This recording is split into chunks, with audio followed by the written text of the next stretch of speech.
Capítulo 8 de Provérbios. Muito bem, Salomão aqui vai falar em primeira pessoa durante todo o capítulo, né? Como se ele estivesse ali cheio da sabedoria. Então ele vai dizer, por exemplo, né, versículo 35, pois todo aquele que me encontra a vida e recebe o favor do Senhor, mas aquele que se afasta de mim, né? Ele não está falando que se afaste dele, mas ele vai realmente, todos os outros versos, né, anteriores, ele vai falando em primeira pessoa. E glória a Deus. Esse capítulo é para falar a respeito de quanto a sabedoria pode trazer bênçãos para aquele que a encontra. E o princípio do capítulo começa dizendo que ela está disponível para todo mundo, né? Ela ergue a sua voz, ela clama nos lugares altos, né? Se você imaginar uma pessoa que, imagina um campo aberto, a pessoa sobe no lugar alto para que a voz dela se dissipe, né? Então ela clama nos lugares altos, como diz o verso 2, ela está ao lado das portas, na entrada da cidade, que eram os lugares de reunião e de decisão das cidades antigamente. Então, a sabedoria está disponível para todo aquele que busca por ela, né? E então, uma das coisas que eu destaquei está no verso 12, diz assim: eu, sabedoria, a sabedoria moro com a prudência e tenho conhecimento e o bom senso. Bom senso que também é traduzido em outras versões como conselhos. Então, a sabedoria, né, tem tudo que nós precisamos: prudência, conhecimento, conselho. Todas as vezes que a gente está para tomar uma decisão, não é mesmo? A gente precisa do quê? De sabedoria, a gente precisa de um conselho de Deus, de uma direção do Senhor. Então a gente vê que a sabedoria, e na NVI está com letra minúscula, mas se você procura na revista atualizada, está com letra maiúscula. E eu fiz esse comentário num dos áudios anteriores. A sabedoria, ela é como que se, ela é personificada, né? Ela é posta como se fosse uma pessoa, né? Então, com letra maiúscula, inclusive.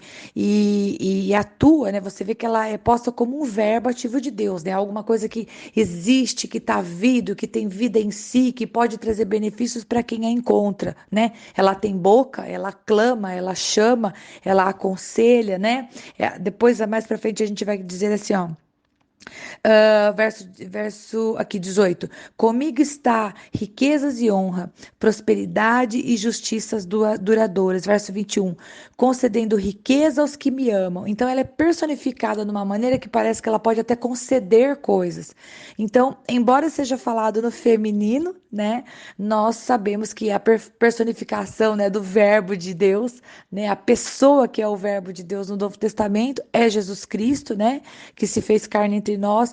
Então nós acreditamos que quando fala da sabedoria, está sim falando da sabedoria de Deus, mas poderia com certeza estar se aplicando a Jesus Cristo. E inclusive eu quero fazer uma tradução, né? Uma tradução não, uma observação. O verso 22 na NVI diz assim: o Senhor me criou. E essa palavra criou não é a melhor tradução, né? Porque o Senhor Jesus Cristo, ele não foi criado, né? O Senhor Jesus Cristo, ele existia, né? Ele era antes de todas as coisas. Então, o verso 22 na revista atualizada diz: o Senhor me possuía, né? Ou seja, me usava, possuir no sentido de ter, né? Porque Pai, Filho e Espírito Santo são um. E a Bíblia não se contradiz. Então, se no versículo 22 tiver escrito criou na sua Bíblia, você faz uma flechinha e escreve melhor tradução, possuía, né? Omitinha, ou me usava, porque a gente vai ver que aqui falando de Jesus Cristo, né? Aplicando aí a questão da personificação, embora esteja no feminino, né? Tá dizendo, nasci, verso 24, nasci quando ainda não havia abismos, né? O Senhor, ele estava no princípio, não que ele nasceu como nasce um bebê, né? Ele ainda não havia feito a terra, verso 26, nem os campos, nem o pó com o qual os formou. Então, quando Deus ainda estava no princípio da sua criação, quem estava lá com ele? Deus Pai, Deus Filho, Deus Espírito Santo. Em Gênesis 1, 26, a palavra de Deus fala, né? Façamos o homem a nossa imagem, nossa semelhança, né? Primeira pessoa do plural. Então, nós vemos que o Senhor já estava no princípio, né?